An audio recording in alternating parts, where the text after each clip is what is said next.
days are over.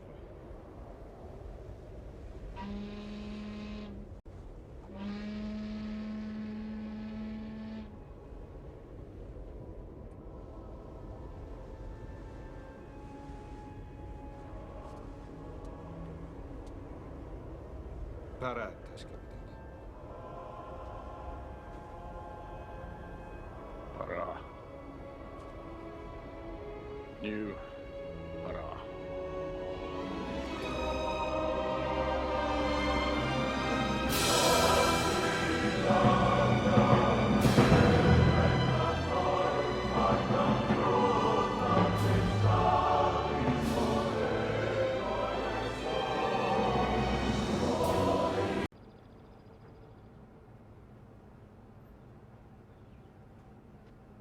Jack, boy, get yourself in here.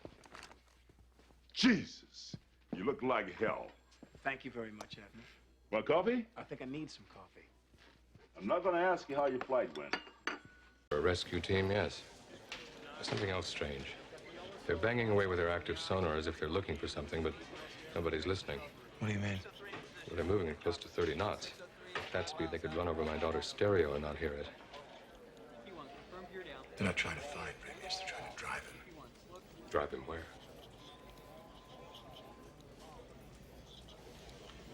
The hounds to the hunters. Very well.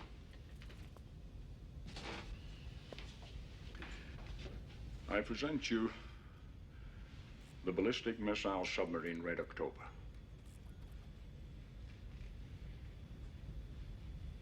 My officers and I request asylum in the United States of America. It's a pleasure, sir. Bart Mancuso, USS Dallas.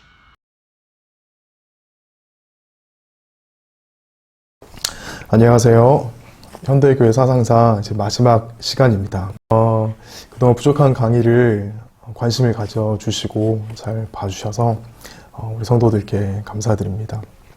다음번 또 기회가 된다면 또 유익하고 재미있는 주제로 여러분들과 함께 좋은 시간을 나눠보고자 합니다. 마지막 시간으로 오늘은 공산주의를 잠시 얘기를 할까 합니다. 공산주의는 인류 역사에 그리고 교회 역사에도 절대 무시할 수 없는 큰 영향을 주었습니다. 교회 역사를 살펴볼 때 교회 사상사인데 왜 공산주의를 언급을 할까 이렇게 생각하시는 분들도 계실 거예요. 근데 그 이유가 여기에서 찾아볼 수가 있습니다. 교회의 역사 가운데 교회를 이제 흔들고 괴롭혔었던 많은 세력들이 있었죠. 크게는 이제 교회 내부와 외부로 구별을 할 수가 있을 거예요. 교회 내부에서 일어난 그런 요소들은 이제 이단 사상들입니다. 예수님에 대한 이단적인 사상들, 삼위일체론, 그리고 여러 가지 이제 성경에 대한 그러한 태도들, 우리가 자유주의 신학들을 살펴보았듯이 자유주의 신학도 우리가 엄밀히 따져본다면 이단 사상에 들어갈 수 있을 거예요. 현대 교회의 다양한 모습으로 자생하고 또 그 안에서 신앙생활을 하고 있지만 성경을 대하는 태도가 잘못되어 있다면 그것은 분명한 이단이라고 우리가 생각을 해볼 수가 있을 겁니다. 그래서 아주 조심스럽게 자유주의 신학의 여러 형태들이 이단적인 사상에 가깝다라고 그렇게 말씀을 드릴 수도 있을 거예요. 교회 내부로는 이제 교회 역사상 이제 그런 이제 움직임들이 교회를 힘들게 했었고, 외부로 눈을 돌려봤을 때 교회를 이제 핍박하고 탄압했었던 세력들은 주로 이제 독재 정권들이었습니다. 중세 이후에 나타나는 그 독재 정권들이 교회를 굉장히 탄압하고 핍박을 하고 또 교회 성도들의 목숨을 앗아가는 이제 고문하고 가두고 이제 그런 일들이 많았고, 아예 교회 자체를 그 지역에서 이제 없애버리는, 교회 문을 닫아버리는 이제 그러한 폭력적인 일들도 많았었죠. 근데 그 독재 정권들 중에서도 공산주의와 사회주의의 바탕을 둔 독재 정권들이 특히 교회에 많은 핍박을 가했습니다. 그래서 교회를 괴롭혔었던 그 정권들이 도대체 무엇 때문에, 왜 때문에 우리 교회를 그렇게 핍박을 했는지, 단순히 그들의 이제 권력적인 욕심이나 또 다른 이제 그런 개인적인 이유들이 아니라 공산주의 사상이 가지고 있는 독특한 그런 사상들이 교회를 핍박하게 만들었다는 것을 우리가 조금 이해해 볼 필요가 있어요. 그래서 오늘은 마르크스와 레닌, 그리고 짧게는 스탈린에 이르기까지 공산주의 사상들을 살펴보려고 합니다. 사실 공산주의가 이제 독일과 러시아에서 시작이 됐지만은 전 세계적으로 영향을 줬어요. 중국도 그랬고요. 또 우리나라에도 그런 이제 영향을 줬었죠. 우리나라가 공교롭게도, 참 불행하게도 자유민주주의와 이제 사회주의, 공산주의가 싸움을 일으키는 그 땅이 되었잖아요. 그래서 지금도 우리는 그 아픔의 상처 속에서 살아가고 있습니다. 또한 이제 남미도 그랬고요. 우리 지난 시간에 살펴보았듯이 남미도 공산주의 혁명이 한 차례 휩쓸고 갔었고, 또 동남아시아 몇 개 국가도 아직까지도 사회주의 체제를 유지하고 있습니다. 이렇게 공산주의, 사회주의는 전 세계적으로 또 19세기, 20세기를 들어서 전 세계적으로 지구를, 또 인류의 역사를 아프게 만드는 또 하나의 바이러스라고 그렇게 생각을 해볼 수가 있을 겁니다. 앞서 오늘도 변함없이 제가 영화를 하나를 소개를 시켜드렸어요. 아무래도 주관적인 제 입장에서 영화를 소개를 시켜주다 보니까 지금까지 소개시켜드렸던 영화들이 제가 좀 관심 있게 지켜보고 또 수차례 반복해서 보았던 영화들이 거의 대부분입니다. 근데 그 중에서도 제가 오늘 소개시켜드린 앞부분에 보여드린 영화가 제가 가장 좋아하는 이제 그 영화예요. 붉은 10월이라는 영화인데, 냉전 시대 때 이제 가정 이제 픽션이죠. 이제 소련의 잠수함이 이제 미국에 이제 망명을 시도하려는 이제 그러한 영화를 담았습니다. 냉전 시대를 배경으로 작품을 만드는 최고의 소설가죠. 미국의 톰 클랜시의 작품이고요. 그리고 이제 지금 이제 가장 이제 거물들이 많이, 헐리우드의 거물들이 많이 출연한 그런 영화입니다. 그래서 제 중요한 몇 장면을 제가 좀 담아봤는데, 이 영화의 제목이 붉은 10월이잖아요. 붉은 10월이라는 것은 레닌이, 마르크스 주의에 깊이 심취한 레닌이 상트페테르부르크라는 지역, 그때는 페테르그라드라는 지명으로 잠깐 바뀌었었는데 이따가 말씀을 좀 드리겠지만, 거기에서 이제 레닌이 10월 달에 이제 볼셰비키 혁명을 일으키죠. 그 혁명을 기념하여서 러시아 공산주의 사회에서는 그 혁명이 정말로 중요한 날, 우리나라로 치면은 아마 3.1절, 광복절 같은 그런 중요한 절기입니다. 그래서 그 날을 배경으로 이제 영화의 이름을 이제 만든 거죠. 실제로 그 1928년에 러시아 영화, 소련 이제 영화 감독 중에 이제 홍보 성격을 띈 10월이라는 영화를 만들었어요. 거기에는 이제 레닌이 10월 혁명을 일으키는 그 내용들이 이제 다 담겨져 있는데, 필름을 조금 구하기가 좀 힘들었고요. 그리고 너무 이렇게 그 좀 공산주의 혁명을 부추기는 그런 자극적인 내용들이 있어가지고, 이 영화는 이제 제가 영화를 소개시켜 드린다고 해서 여러분들이 다 영화를 보는지는 모르겠습니다만, 이 영화는 좀 거르는 게 좋겠다는 생각이 들어가지고 일부러 좀 소개를 시켜드리지는 않았어요. 제 본격적인 얘기로 이제 들어가면서 우리 마르크스 이야기를 좀 해보고자 합니다. 마르크스는 원래 이제 독일 사람이었어요. 근데 참 특이하게도 역사상 마르크스를 심리적으로 이제 분석하고 해석하려는 사람들은 마르크스를 개혁교회 집안에서 자란 너무 율법적이고 또 엄한 규율 속에서 반항 심리를 가지고 자란 그런 마르크스, 소년 마르크스, 마음의 상처와 분노가 가득한 소년 마르크스로 이제 그리는 경우가 많은데, 이건 잘못된 해석입니다. 마르크스는 어렸을 적에 굉장히 모범 소년이었어요. 그리고 부모님에게 반항심을 가졌던 그런 적도 없었고, 또 아버지는 굉장히 가난한 사람들을 불쌍히 여기고 또 실제로 그들을 많이 도와줬었던 굉장히 선량한 좋은 신앙이었습니다. 그러면서 그런 좋은 가문 속에서 마르크스는 바른 소년으로 자랐어요. 마르크스가 사회주의라는 이제 이념을 이제 만들어내는 데에는 그가 대학에 가서 공부했었던 이제 그 학문에 큰 영향이 있었습니다.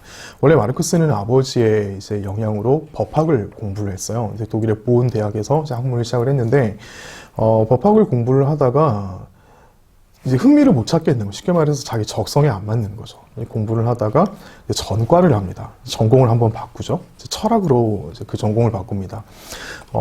앞서 제가 이 헤겔이라는 사람을 잠시 언급을 했을 거예요. 이제 칸트에 이어서 헤겔이 더욱더 이제 정신 철학의 그 분야를 발전을 시키는데, 헤겔이 주장했던 이제 큰 이제 하나의 주제는 절대 정신이라는 거죠. 마르크스가 이 헤겔의 철학에 완전히 마음을 빼앗겨 버립니다.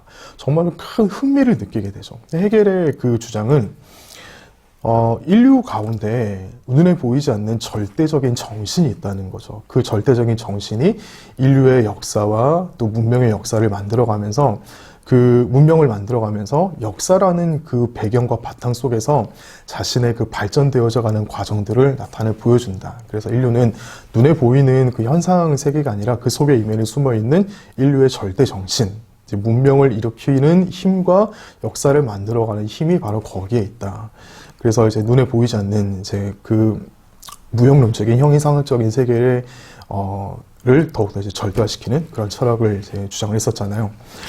마르크스가 이 헤겔의 그 역사를 설명해내는 그의 이제 변증법, 정반합이라는 그 변증법, 그 정반합이라는 그 공식 속에서 절대 정신이 어떻게 역사를 만들어내고 인류의 문명을 파헤쳐 나가는지에 대해서 깊은 흥미를 느끼게 됩니다. 그런데 이 헤겔이라는 사람을 이어서 포이어바흐라는 사람이 이 헤겔의 철학에 또 하나 손을 대고 방향을 틀어버리는 사건이 발생을 하죠. 이 포이어바흐는 헤겔의 그 역사적인 그런 흐름과 관점에 대해서는 동의를 하지만, 눈에 보이는 그 절대 정신이 아니라 인간이 그 중심에 있다는 거죠.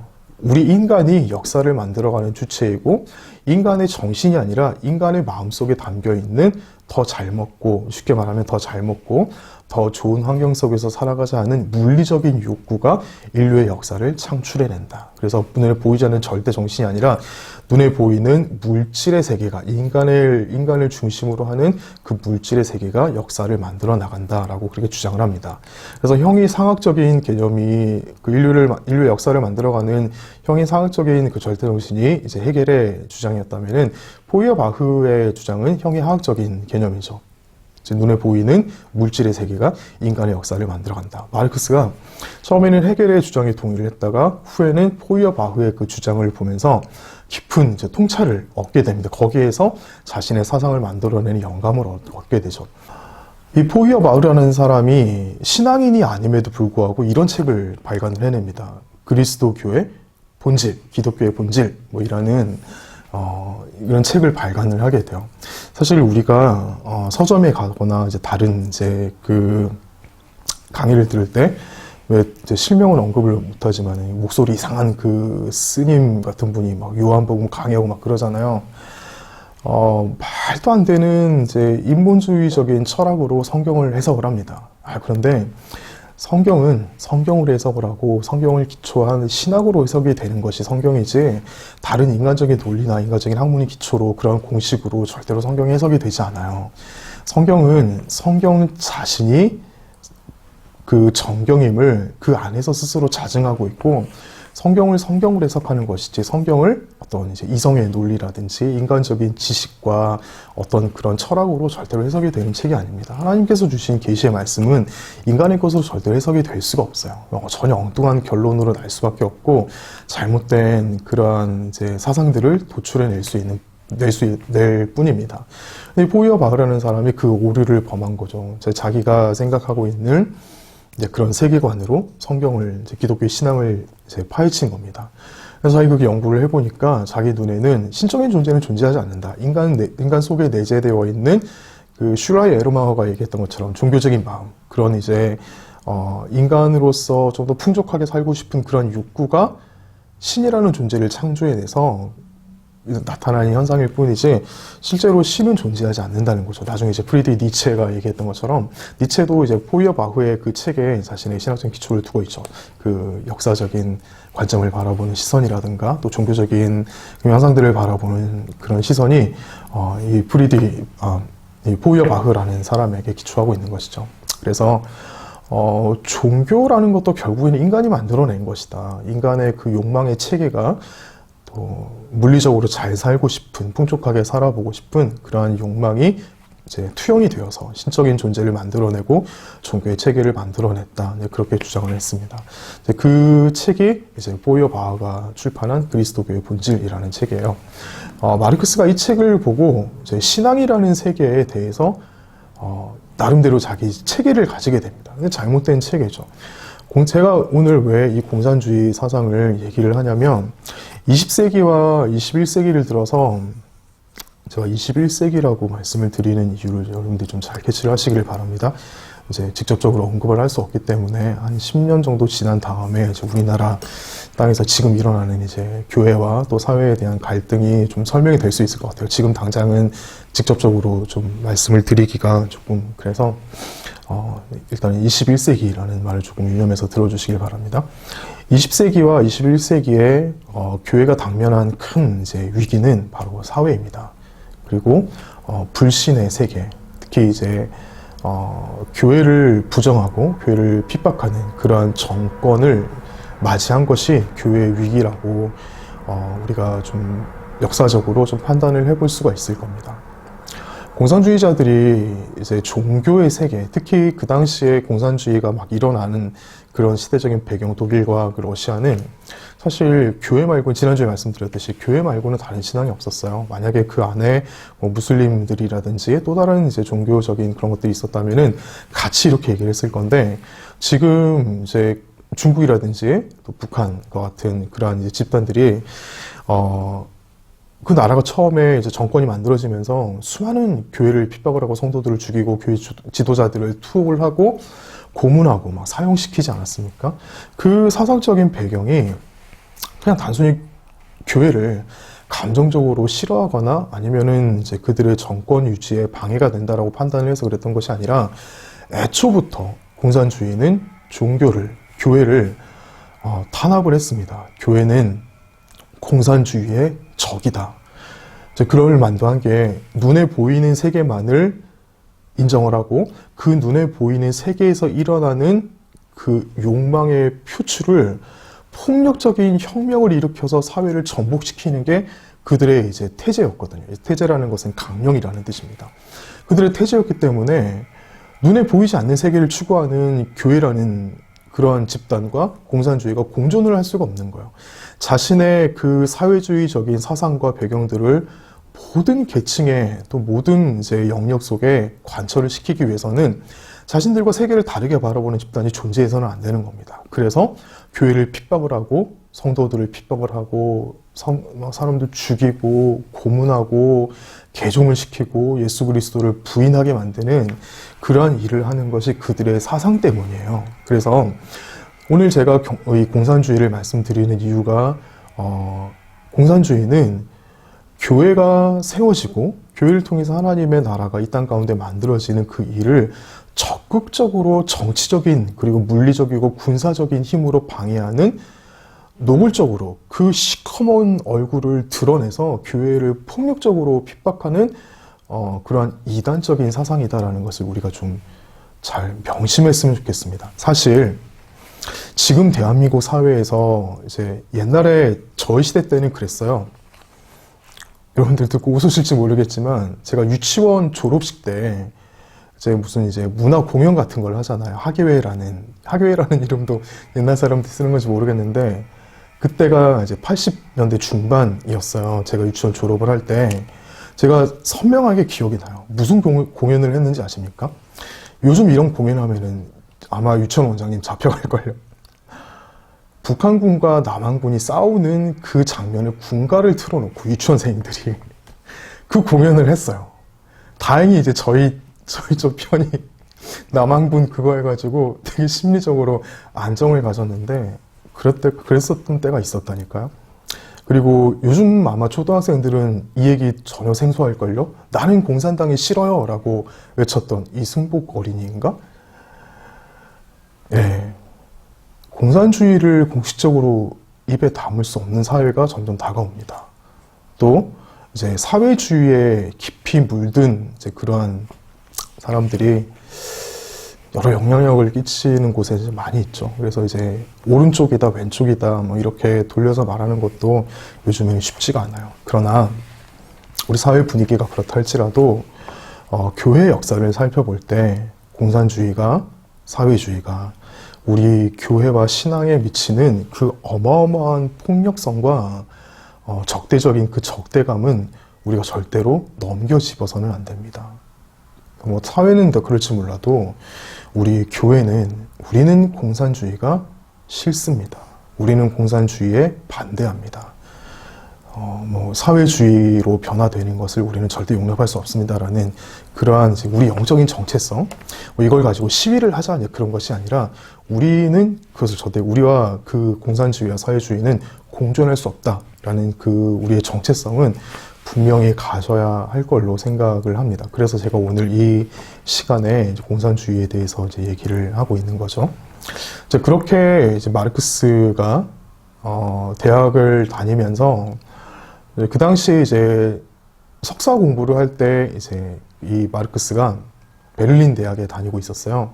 근데 그 베를린 대학 안에는 이제 여러 가지 사상적인 자유를 누리고 있는 시대였기 때문에 이제 대학생들이 이제 주말에 모여서 이렇게 펍에서 이렇게 보리 음료를 마시면서 사상에 대해서 이제 논의하던 그런 이제 시대였습니다. 그리고 그때 이제 헤겔이 죽게 되죠. 1800년대 이제 중반 전인데 이제 그때 헤겔의 죽음을 중심으로 헤겔 우파와 헤겔 좌파로 나뉘게 됩니다. 이게 어떤 파냐면 헤겔 우파는 온건한 사회주의를 이제 추구하는 사람들로 나중에 이제 형성이 되고 헤겔 좌파는 이제 급진적인 그러한 성향을 띤 폭력적이고 빠른 시일 내에 이제 그런 폭력적인 방법으로 공산주의 혁명을 일으켜야 된다라는 이제 주장을 가진 사람들로 이제 나뉘게 되죠. 그래서 이제 이 마르크스가 헤겔 좌파의 선봉에 서게 됩니다. 그 이후로 이제 프랑스와 영국과 벨기에를 이제 돌아다니면서 사실 사회로부터 많이 환영을 받지 못했어요. 그 당시만 해도 유럽의 여러 이제 그 나라들이 성경의 영향을 많이 받는 이제 그 기독교 세계관을 가진 그런 나라들이었기 때문에 갑자기 나타난 이 공산주의자들을 환영해 주는 곳이 잘 없었습니다. 그래서 파리에서 건너가서 마르크스가 왜 파리 시민혁명이 실패했는가 연구하기도 하고 또 나중에 이제 도망 다니다가 벨지움 브뤼셀에다가 자기 가족들을 이제 그 살게 하기도 하고 나중에는 영국에서 공산당 선언, 우리에게 잘 알려진 공산당 선언을 또 하게 되죠. 그렇게 이제 마르크스는 실제로 혁명을 일으키지도 못하고 이론만 만들고 연구하다가 굉장히 가난하게 여기저기 이제 돌아다니면서 이제 엥겔스라는 사람도 들어보셨죠? 이제 엥겔스에서 레닌으로 이제 공산주의 혁명이 이어지는데 이 엥겔스라는 사람의 재정적인 도움으로 한 달에 이제 우리로 치면 이제 몇십만 원씩 보내주는 이제 그런 도움을 겨우 받아서 살아갔습니다. 그렇게 쓸쓸하게 역사의 뒤편에서 마르크스는 이제 사라지게 돼요. 사실 마르크스는 살아생전에 자신의 그 사상을 꽃을 피우고 사람들에게 주목을 받지는 못했고 자신의 사후에 여러 이제 공산주의자들에게 사상적인 기초를 만들어주는 이제 그러한 삶을 살았던 사람입니다. 그 후에 레닌이라는 사람이 등극을 하게 되죠. 이제 레닌이 등장했던 시기가 이제 1900년도입니다. 20세기로 이제 들어오게 되죠. 20세기 들어와서 20세기 초반에 그 당시 러시아는 이제 1차 대전 속에 휘말려서 큰 이제 어려움을 겪고 있었습니다. 전쟁이 금방 끝나지도 않았고, 또 여러 곳에서 이제 승전하기는커녕 많이 밀리는 그런 양상을 보여줬었죠. 지금 러시아의 수도가 지금 모스크바지만은 그 당시에 러시아의 수도가 상트페테르부르크였습니다. 이제 상트는 이제 그 세인트라는 단어이고 베드로, 부르크, 성이라는 뜻이잖아요. 근데 이 부르크라는 단어가 이제 독일어예요. 지역이다, 성이다. 독일에 보면은 이제 우리가 얼마 전에 살펴봤었던 뭐 하이델베르크, 프랑스 남부에 있었던 스트라스부르크, 이제 부르크라는 이제 그런 지명이 많은데 이제 그 당시에 러시아의 1차 대전의 주적이 독일이었어요. 그래서 그 러시아에서 우리 수도가 왜 독일식 이름이 붙어야 되는가, 수도 이름을 바꿔야 된다, 막 그래가지고 그 뭐라고 지었냐면 페트로그라드라는 이름으로 지명을 바꿨다고 합니다. 지금 이제 보면은 상트페테르부르크가 문화와 예술의 도시고 우리나라 이제 항공사들이 직항 노선을 만들 정도로 굉장히 아름다운 도시였는데 그 당시에는 이제 상트페테르부르크 그 페트로그라드라는 그 도시는 러시아의 수도였지만은 굉장히 피폐하고 가난한 사람들이 많이 몰려 살던 이제 그런 도시였습니다. 노동자들이 밥을 제대로 못 먹고 또 러시아는 다른 그 당시에 이제 서유럽이나 북유럽 국가들에 비해서 산업혁명의 속도가 좀 느렸어요. 그래서 이제 그 제조업이나 그런 이제 증기 기관을 이용한 여러 공장들이 많이 발전을 하지 못했고 이제 조금 이제 소규모로 운영이 되는 그러한 공장들 또 전시였기 때문에 또 그 공장들도 다 이제 전시 물품을 생산하는 그러한 공장으로 바뀌었습니다. 잘 먹지도 못하고 이제 수도였지만은 여전히 그 안에 농사 짓는 사람이 훨씬 더 많았고 여러모로 이제 먹고 살기 힘든 그러한 지역이었어요. 그래서 그 정부 짜르라고 하잖아요. 그 러시아에서 만든 세계 최고의 그 폭발력을 자랑하는 수소폭탄이 짜르본바라는 이름으로 만들어졌다가 이제 폐기가 되지 않았습니까? 이 차르라는 말이 황제라는 그런 뜻입니다. 이제 차르 제도라고 하죠. 러시아의 이제 전제 군주제를 이제 뜻하는 말로 그 러시아의 그 최고 통치자를 차르라고 하는데 그 당시 차르가 이제 니콜라이 2세라는 사람이었어요. 근데 그 당시에 이제 페트로그라드의 주민들이 이제 두 가지 불만이 있었습니다. 첫째는 전제 군주제를 반대했었죠. 황제라는 이 사람이 너무 이제 정치적인 권력이 집중이 되어 있다 보니까 독재가 너무 심했어요. 그래서 그 당시에 이제 러시아 사람들이 이제 독재에서 벗어나고 싶은 그러한 이제 욕구가 정치적 욕구가 있었고 전쟁이기 때문에 너무 가난했습니다. 배가 고팠고 그 당시에 전쟁 때문에 그 철도 노선들이 다 이제 파괴가 돼서 지금도 그렇잖아요. 이제 전쟁이 시작되면은 이제 공격 준비 사격을 하지 않습니까? 전술 교범에 따라서 이제 주요 이제 시설들과 그 교통 시설들을 다 파괴를 하죠. 전쟁은 결국에는 이제 얼마나 그 전쟁을 지속할 수 있느냐, 이제 거기에서 승패가 달렸기 때문에 전쟁을 계속 지속적으로 운행을 하지 못하게 공급 물자가 갈 수 있는 그 선을 잘라버리는 거죠. 그래서 이제 독일도 전쟁을 계속 진행을 하면서 러시아의 교통, 특히 이제 철도 시설들을 굉장히 많이 파괴를 합니다. 근데 그것 때문에 이제 식량이 공급이 제대로 되지 않는 거예요. 그래서 사람들이 배고픔에 많은 불만이 있었습니다. 그러다가 1917년 2월 달에 이 페트로그라드에서 반란이 일어납니다. 전쟁 그만하자, 배고파서 못 살겠다라는 이제 그 평민들이 이제 들고 일어난 것이죠. 그런데 이 반란이 굉장히 빠른 속도로 퍼지게 됩니다. 첫날 5만 명에 가까운 사람들이 순식간에 이제 막 그 막대기 들고 쇠파이프 들고 막 나온 거예요. 그 다음날 5만 명이 20만 명이 돼버립니다. 그리고 셋째 날은 거의 그 지역의 모든 사람들이, 거의 모든 시민들이 이제 폭동에 가입을 하게 된 거죠. 그 와중에 이 니콜라이 2세가 이제 황제니까 수도에 살고 있을 거 아니에요. 그런데 황제가 그 시위를 결국에는 진압을 못 합니다.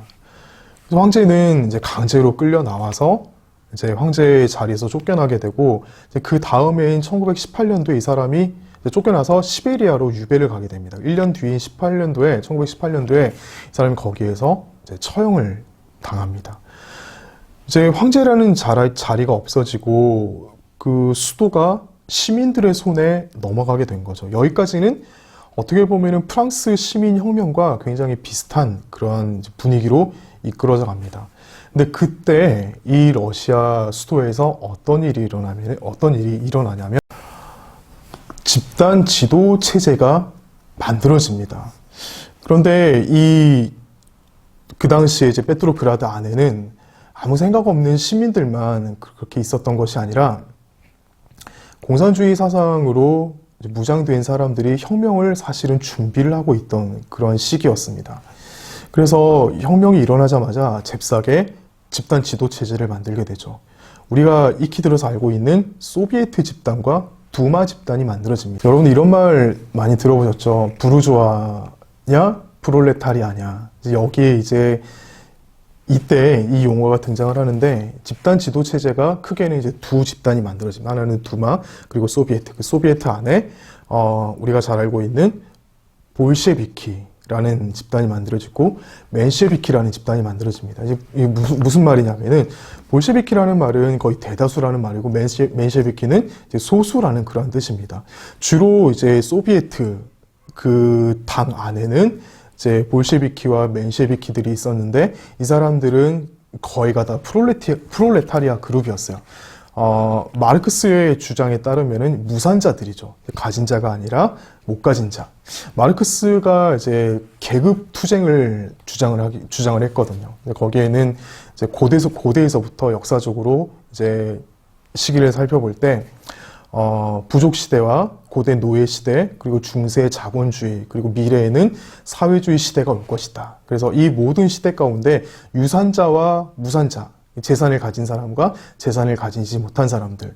재산을 가진 사람은 당연히 힘을 가지고 있고, 그렇지 못한 사람들이 힘이 없으니까 힘이 없는 사람이 힘이 있는 사람들의 것을 빼앗기 위한 투쟁의 역사가 인류적으로 계속해서 반복되어 왔다. 그래서 마지막에 이제 공산주의 사회가 미래에 도래할 때는 무산자들이 유산자의 것들을 빼앗아 모든 것이 공평한 시대가 될 것이다. 이렇게 주장을 했잖아요.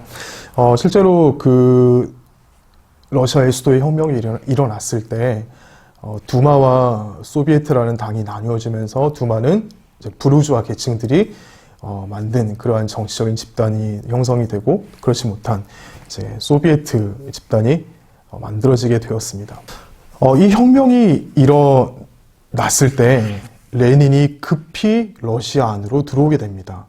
레닌이라는 사람은 이제 러시아 안에 살고 있지 않았어요. 정치적인 이유로 이제 쫓겨나서 스위스에서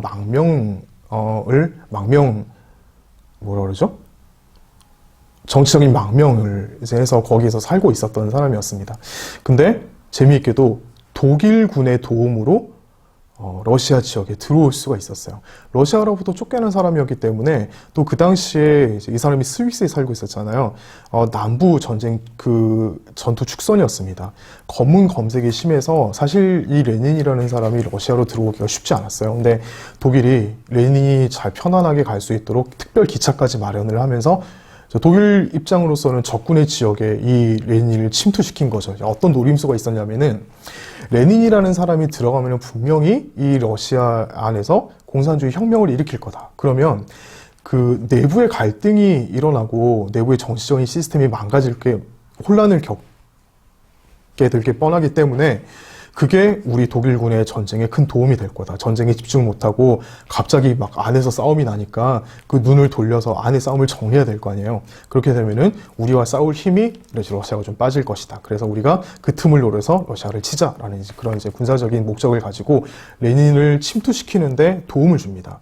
근데 실제로 이게 성공을 해요. 그래서 레닌이 그 안에 들어가서 이 혁명을 이끌어 나가기 시작을 합니다. 그런데 이 레닌은 마르크스의 영향을 받은 사람이기 때문에, 마르크스가 앞서 헤겔 좌파였다고 했잖아요. 폭력적이고 급진적인 방법으로 정권을 전복시켜야 된다. 그것이 진정한 혁명이다라고 이제 주장을 했던 사람이기 때문에, 레닌은 이 안에 들어와서 계속적으로 끈질기게 그 수도 페트로그라드를 폭력적이고 급진적인 방법으로 혁명을 일으키기를 원했습니다. 그래서 몇 달간의 투쟁 끝에 10월 26일 날 원래는 이제 그 공산주의 그 회의가 열리게 되어 있었어요. 근데 그 안에는 아까 말씀드렸던 이제 두마라는 집단, 이 사람들은 굉장히 이제 온건한 가진 사람들이었기 때문에 천천히 공산주의 혁명을, 원래 이제 마르크스의 이론에 맞게 우리는 지금 갑자기 공산주의 혁명을 일으킬 수가 없다. 왜냐하면 우리는 지금 다른 유럽들과는 달리 산업혁명이 다 완성이 되지 않았기 때문에, 이 원래 그 혁명은 산업 사회 안에서 그 노동자들이 주 세력이 돼야 되는데 아직 농사 짓는 사람들이 대부분이란 말이에요. 그래서 혁명을 일으키기에는 우리가 조금 시간이 걸린다. 아직 뜸이 덜 들었다. 좀 기다리자라는 이제 세력들이 두마 세력이었고, 소비에트 세력들은 주로 이제 그 농민들, 노동자들이었잖아요. 갑자기 뭔가 혁명이 일어나서 뭔가 좀 달라질 것 같은데 속도가 느려진 거예요. 자꾸 뜸을 들이는 거예요. 우리가 원하는 건 이게 아닌데 빨리 좀 바꿔가지고 우리가 좀 살기 편하게 그렇게 만들어야 되는데 왜 이 정치적인 집단들이 자꾸 이제 회의는 많이 하는데 뭐가 결과물이 안 떨어지는 거지 하면서 답답해하고 있었어요. 근데 그 와중에 레닌이 소비에트, 그 볼셰비키 집단에 자꾸 힘을 불어넣는 겁니다. 그래서 10월 26일 날 공산주의 그 간부들 대회의가 열리게 되어 있었는데, 10월 10일 날 레닌이 그 소비에트 당 안에서도 그 볼셰비키들을 모아서 비밀 회의를 엽니다. 그렇게 해서 혁명을 빨리 시작을 하자, 완수를 하자라고 그렇게 이제 분위기를 만들어가죠. 그래서 실제로 그 볼셰비키 당을 중심으로 갑 10월 23일 날 갑자기 혁명이 일어납니다. 이게 앞서 말씀드린 그 영화와 관련이 있는 10월 혁명이에요. 근데 그 당시에 이제 자꾸 분위기가 폭력적이고 이제 그런 방법으로 혁명이 일어날 것 같다라는 소문들이 자꾸 퍼지기 시작을 했어요. 1928년에 그 아까 말씀드렸던 10월이라는 영화 있잖아요. 이 영화를 만든 사람이 세르게이 에이젠슈타인이라는 그 감독인데 그 10월 혁명을 굉장히 미화시키기 위해서 공산주의 애들은 그런 거 많이 하잖아요. 뭐 김일성이가 뭐 솔방울로 수류탄을 만들었네 뭐 이런 이제 말도 안 되는 얘기들 막 하잖아요. 그런 이제 혁명을 미화시키기 위한 영화로 이제 10월이라는 영화를 만들었어요. 거기에 보면은 이제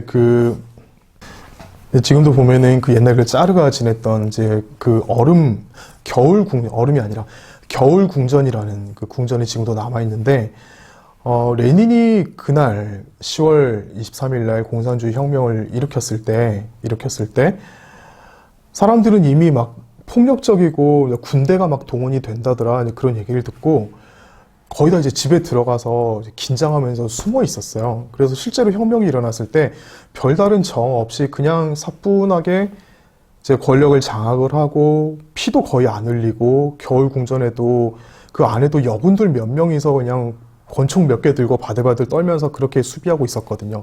그 당시 이제 국무총리는 총리는 그 사임을 당해서 이미 다른 지역으로 도망을 간 상태고 혁명이 일어난다더라 소문 때문에 레닌은 10월 혁명을 너무나도 편안하게 성공적으로 치루어냈습니다. 그 수도의 모든 지역을 거의 무혈 입성을 했어요. 근데 이 영화에서는 엄청나게 막 전쟁을 하고 큰 희생을 치르고 뭐 극적인 탈환을 이루어냈다는 식으로 이제 만들어내요. 나중에 어떤 말이 생겨났냐면 10월 혁명 때보다도 영화 찍으면서 그 궁전이 더 많이 부서졌다라는 말이 돌 정도로 홍보하는 그 영화가 오히려 더 좀 과장되게 이제 그런 영화를 만들어냈다고 합니다. 그래서 레닌이 그 10월 혁명을 아주 가뿐하게 그렇게 장악을 합니다. 그렇게 레닌의 10월 혁명을 시작으로 그 소비에트 공동체 러시아, 우리가 알고 있는 소련이 공산주의 국가로 변모를 하기 시작을 합니다. 그래서 그 시작의 가장 큰 그 획기적인 선을 그었던 사건이 10월 혁명이기 때문에 옛날 그 러시아 공산주의의 추억에 젖어 있는 사람들은 10월 혁명 하면은 막 눈시울이 막 이렇게 젖어오면서 아 정말 훌륭한 혁명이었지 그렇게 판단하는 사람들이 많다고 해요.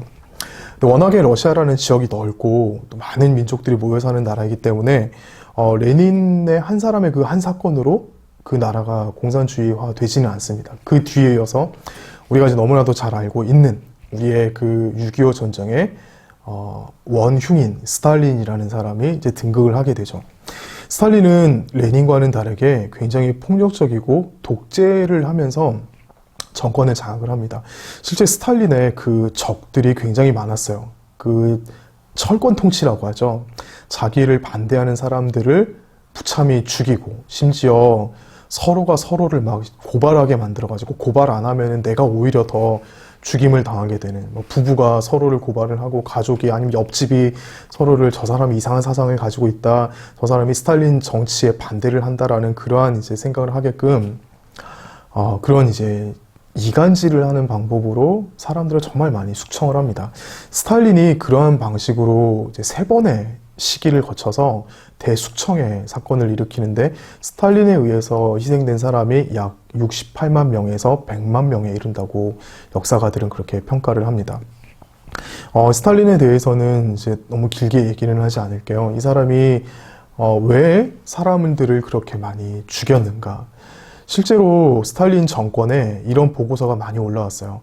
정말로 처형이 돼야 될 사람들은 이제 이번 기회에, 이번 시기에 처형된 사람의 3%에서 5%밖에 되지 않았는데, 정권 장악을 위해서, 정권 유지를 위해서 우리 인민들의 피가 너무 많이 흘려졌습니다라는 그런 보고서가, 양심의 목소리가 올라온 경우가 몇 번 있었다고 합니다. 근데 그때 스탈린이 뭐라고 말을 했냐면, 이제 100명 중에 3명이라고 할 때, 3명을 잡기 위해서 100명이 죽는 것 전혀 아깝지 않아.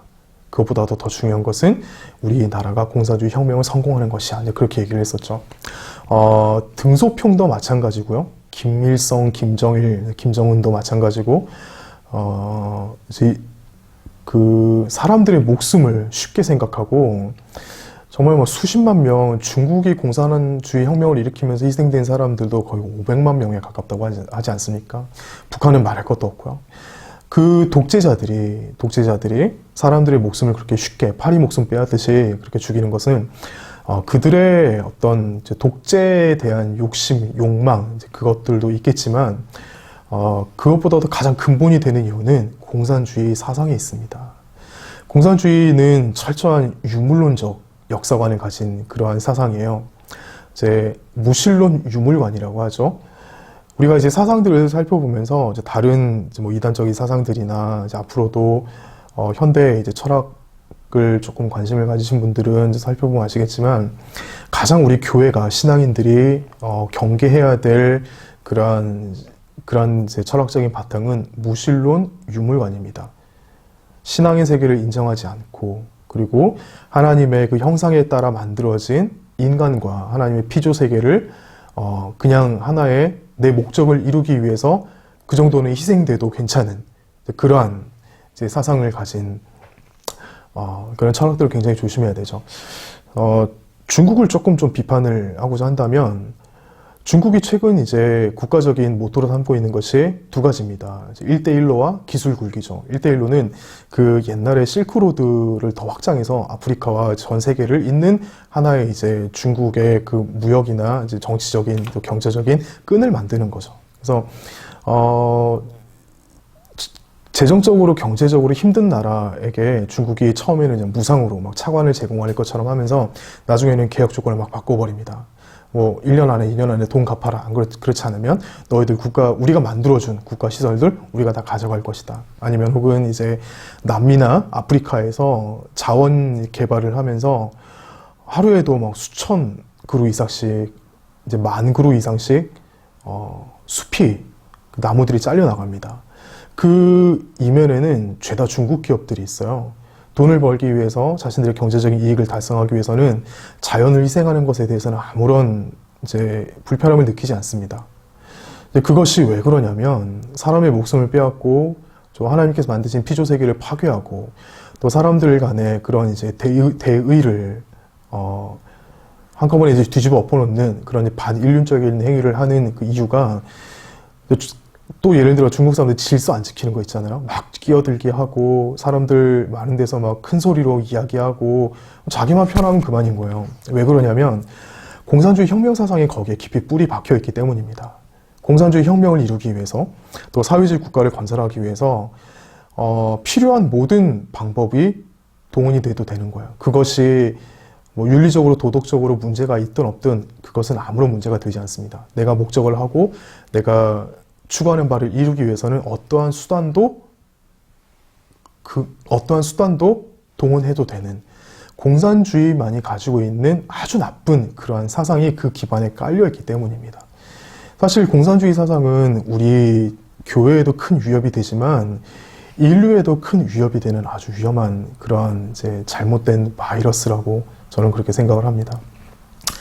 그래서 이제 오늘 이렇게 마지막에 특정 나라를 좀 이렇게 비판을 해서 좀 불편하신 분들 계시다면 좀 용서해 주시고요.